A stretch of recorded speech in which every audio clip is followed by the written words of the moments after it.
Hello दोस्तों, आप लोगों को अगर हमारी कहानी पसंद आ रही हो तो आगे बढ़ने से पहले हमारे चैनल को लाइक से सब्सक्राइब करना ना भूलें। तो मेरे आज से कहानी का शीर्षक है बहू निकली भूत। तो दोस्तों चलिए शुरू करते हैं। सास का नाम शकुंतला, बहू मेरी और बेटी का नाम जय। इस कहानी की सबसे इम्पोर्टेंट शीर्षक है शकुंतला।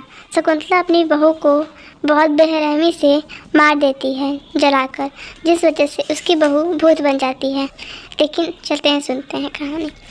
एक दिन बेटा जय और बहू मेरी दोनों शादी करके हंसी खुशी अपने परिवार में रहा करते थे।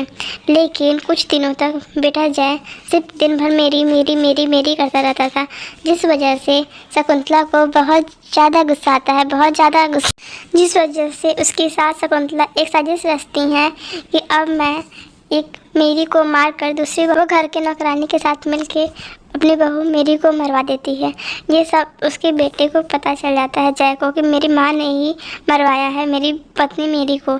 इस वजह से लेकिन उसका पति जय कुछ बोल भी नहीं पाता अपनी माँ को, और वो बोलता है मैं अपनी माँ का पर्दाफाश करके रहूँगा, क्यों उन्होंने ऐसा किया मेरी पत्नी के साथ।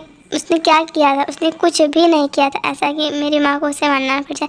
रोज़ टाइम से खाना पानी सब तो मेरी पत्नी देती थी, ऐसा अकेले में बोलता है। और फिर लेकिन कुछ दिन बाद पता चलता है कि उसकी पत्नी को मतलब घायल हुई रहती है, उसे कुछ हुई नहीं रहती, क्योंकि वो नौकरानी को उसकी पत्नी मेरी पे दया जाता है और उसकी पत्नी उसे बचाने के लिए कहती है, और वो नौकरानी मैरी को बचा लेती है और उसे हॉस्पिटल में एडमिट करा देती है। ये बात कुछ दिनों बाद जब नौकरानी जय को बताती है तो जय बहुत ज़्यादा खुश हो जाता है और कहता है ठीक है, अब मेरी पत्नी भूत बनकर अपनी माँ सास को डरवाएगी, जिस वजह से उसकी सास को पश्चाताप होगा।